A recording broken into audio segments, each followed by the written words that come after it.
Hello everyone.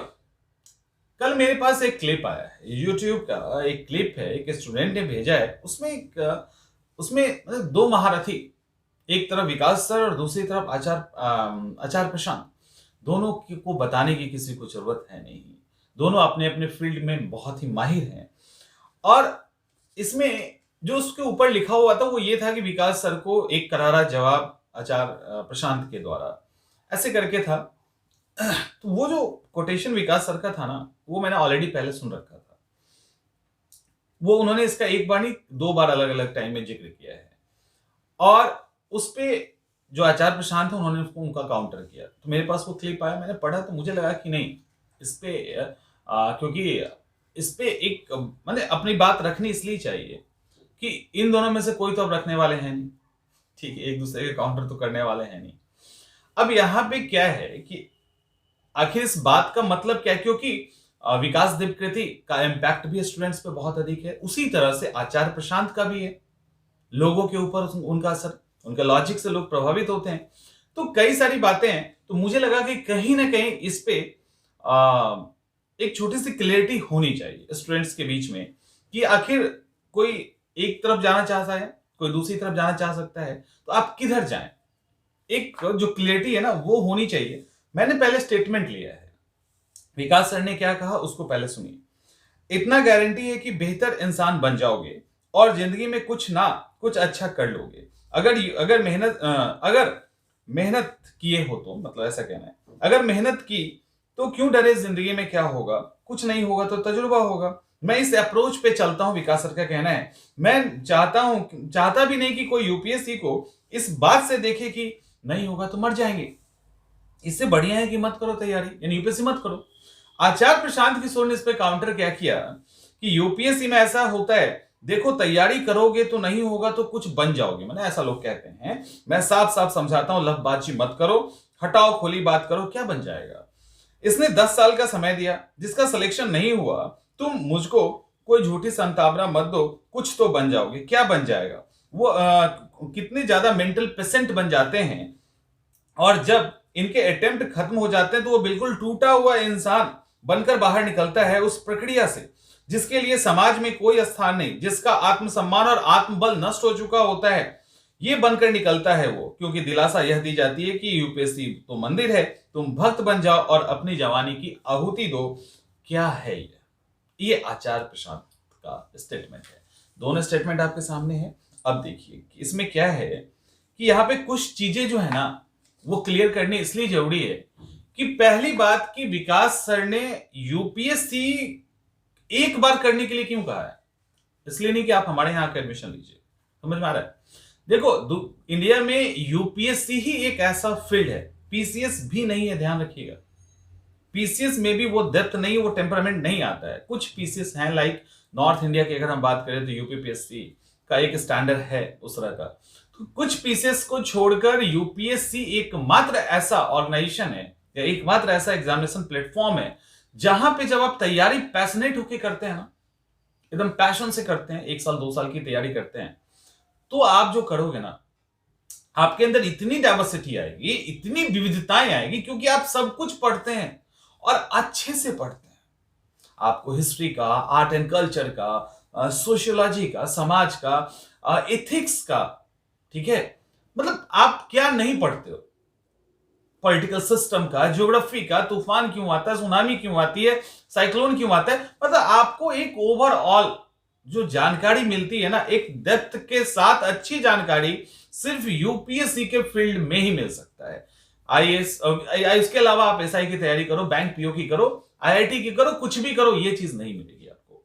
वो सिर्फ इसी बात को कहा गया है। ये इसके पीछे कहने का मत बस एक ही तर्क था कि अगर आप यूपीएससी की तैयारी करते हैं ना, अगर आप यूपीएससी की तैयारी करते हैं तो आप यहां से वो सीख के जाएंगे, वो लेके जाएंगे, जिससे जीवन में कहीं भी कुछ भी करोगे ना तो अलग और अनोखा करेंगे। कहने का बस यही मतलब था इन्होंने।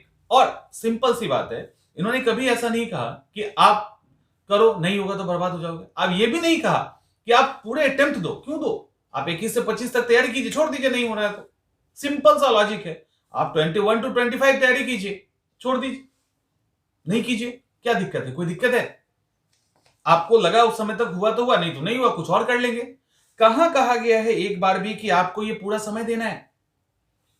ठीक है, नहीं कहा गया है। तो यूपीएससी कहने का मतलब सिर्फ नॉलेज गेन करने के सेंस में कहा गया था। बन गए तो बहुत अच्छा, नहीं बने तो कोई बात नहीं, नॉलेज इतना होगा कि जिस फील्ड में रहोगे ना चमकोगे। और इसमें कोई भी दो राय नहीं है कि यूपीएससी के ऐसे स्टूडेंट्स जिनका पीटी भी नहीं निकला और वो बहुत कमाल का कर रहे हैं, सिलेक्टेड तो कर ही रहे हैं, लेकिन जिनका जो सिलेक्शन जिनका नहीं हुआ वो सिलेक्टेड से भी धमाल मचाए हुए हैं। इंडिया एंड वर्ल्ड लेवल पे उनकी एक पहचान है। क्यों? किस शर्त पे? उनके नॉलेज के शर्त पे। जो उनको नॉलेज मिली है, उनको पता है कि इकोनॉमी के अंदर हम अगर काम करना चाहते हैं, हम जर्नलिस्ट बनना चाहते हैं, या हम कुछ भी स्टार्टअप ही करना चाहते हैं, तो कैसे कर सकते हैं। ठीक है, अब जिनका नहीं होता है, फ्रस्ट्रेट होते, उस पर भी आएंगे। बट अब आते हैं फिर से आचार्य प्रशांत के स्टेटमेंट पे। इन्होंने बोला कि 10 साल का समय दो, टूट फूट कर निकलो। क्या बन के निकलोगे? समाज में एक्सेप्टेंस नहीं, फ्रस्ट्रेट हो जाता है इंसान। तो इंसान सिर्फ यूपीएससी के लिए फ्रस्ट्रेट नहीं होता है। मैं एक ऐसे स्टूडेंट को जानता हूं जो रेलवे की तैयारी करता था, अटेम्प्ट खत्म हो गया। उसने जितना पैशनेट होके एक यूपीएससी की तैयारी की जाती है, नहीं कि हमें आईएएस बनना है, देश की सेवा करनी है, खुद को मजबूत करना है, जितना पैशनेट होके आईएएस की तैयारी करते हैं ना वो लोग, उतना ही पैशनेट वो रेलवे का ड्राइवर बनने के लिए था। उसने मेरे सामने बोला कि मेरा एक ही सपना है रेलवे का ड्राइवर बनना, और वो उसका लास्ट अटेम्प्ट था, उसके आंखें डबडबा गई थी। समझ में आ रहा है? इसका मतलब यह है कि जो भी स्टूडेंट जिस भी एग्जाम की तैयारी करता है, पागलों की तरह ही करता है, क्योंकि उसको वो जीने लगता है। एसएससी की तैयारी हो, बैंकिंग की तैयारी हो, अगर ऐसा नहीं होता तो क्या एसएससी और बैंकिंग, आप मैंने अब सोचो कि कई सारे डाटा आ गए इस पे। आप एसएससी और बैंकिंग की तैयारी करने वाले ऐसे सैकड़ों और हजारों स्टूडेंट्स हैं जो बहुत फ्रस्ट्रेट हो जाते हैं लास्ट में। सुसाइड अटेम्प्ट की भी बात यहां पे कई सारे वीडियोस में की गई। तो सुसाइड अटेम्प्ट यूपीएससी वाले ज्यादा करते हैं कि अदर एग्जाम वाले ज्यादा करते हैं? एग्जाम के प्रेशर और पैशन में कोई अंतर नहीं होता है। वो यूपीएससी का एग्जाम हो या चपरासी का एग्जाम हो, आप उसके, क्योंकि यूपीएससी की तैयारी करने वाले स्टूडेंट यूपीएससी के टेम्परामेंट पे तैयारी करते हैं, और एक एसएससी की तैयारी करने वाला एसएससी के टेम्परामेंट पे तैयारी करता है। उनके टेम्परामेंट, उनके डेडिकेशन, उनके अंदर जो विल पावर होता है, उनका जो पढ़ाई के प्रति पैशन होता है, उनका जो सोसाइटी से अलगाव होता है, या उनका जो 10 साल का टाइम होता है, वो वहां भी जाता है और यहां भी जाता है। फ्रस्ट्रेशन लेवल इक्वल होता है, कोई डिफरेंस नहीं होता। और 10th का एग्जाम देके लोग सुसाइड कर लेते हैं, नहीं रिजल्ट आता है। कंपटीशन का तो छोड़ दीजिए, 12th के एग्जाम के बाद सुसाइड होती है। स्टूडेंट तो सबसे ज्यादा करते हैं, तो क्या पढ़ना छोड़ दें? ये सुसाइड अटेम्प्ट करना, फ्रस्ट्रेट होके बाहर निकलना, ये क्या है? ये किसकी निशानी है? ये उनकी निशानी है जो अपने लाइफ को सही तरीके से नहीं जीना जानते, जो अपने आप को डिजाइन करना नहीं जानते, जो अपने आप को मैनेज करना नहीं जानते। लाइफ में फ्रस्ट्रेट होके स्टेप उठाना गलत, वो तो ऑलरेडी डीएम बक्सर का उठा चुके हैं, वो तो ऑलरेडी सिलेक्टेड कैंडिडेट उठा लेते हैं, वो ऑलरेडी लाइफ में अनसक्सेस, जो लाइफ बहुत बढ़िया, इकोनॉमिकली बहुत बैलेंस है, कई एक्टर एक्ट्रेस, करोड़पति इंसान लाइफ में उठा लेता है। तो वो फ्रस्ट्रेशन और वो उस तरह की चीजें, वो तो किसी को हो जाती है। किसी हीरो की मूवी नहीं चली, उनको हो गया, पैसे तो बहुत है। तो वो, उसको कहते हैं लाइफ को मैनेज नहीं कर पाना, वो एक अलग पक्ष है। और यूपीएससी को लेकर जो बातें कही गई वो अलग पक्ष है। और यूपीएससी को टारगेट करना यहां पे सही नहीं इसलिए है कि और एग्जाम के साथ भी जो है ना ये चीजें होती है। और यहां पे विकास सर ने जो बोला है कि यूपीएससी की तैयारी में मैं नहीं चाहता कि उसको ऐसे लेके नहीं हुआ तो बर्बाद हो जाएंगे, बेहतर है कि नहीं करो। उसी तरह से आचार्य जो प्रशांत सर हैं, उनको भी ये कहना चाहिए था। हाँ, बहुत सारे लोग फ्रस्ट्रेट होकर निकलते, लेकिन कुछ लोग कमाल भी करते हैं। इसका मतलब क्या है? यूपीएससी अगर 900 की वैकेंसी निकालती है तो क्या 2,000 स्टूडेंट फॉर्म भरे? क्योंकि फेल तो होना ही है उनको, अब इसलिए फेल होना है।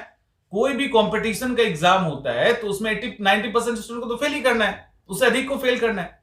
इट मींस कि हम एफर्ट करना छोड़ दें, या करें तो कितने दिन तक करें? कहां कहा गया कि पूरा लाइफ झोंक दो? आप 5 साल करके निकल जाओ ना। तो आपका डिसीजन होना चाहिए कि आपके अंदर गट्स कितना है। ये तो स्टूडेंट्स के गट्स की बात की गई है कि आप किस तरह से चीजों को मैनेज करते। तो मैनेजमेंट करना, कंपटीशन में फाइट करना और कंपटीशन में नहीं होने के बाद उससे कुछ फायदा लेके निकलना या बाद में फ्रस्ट्रेट होके निकलना, ये तो इंडिविजुअल चीज है। ये तो हर आदमी की पर्सनैलिटी के अकॉर्डिंग होता है। कुछ लोग मस्ती मस्ती में बाहर निकल जाते हैं, कुछ लोग नौकरी करके छोड़ देते हैं।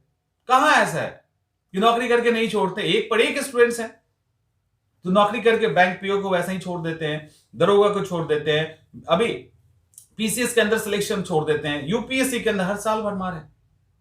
तो नौकरी लेके छोड़ देने वाला गट्स है एक के पास, और एक के पास वो भी है जो नौकरी नहीं हुआ तब भी यार कमाल करेंगे कुछ ना कुछ, इतना पढ़े हैं ऐसे ही थोड़ी ना जाएगा।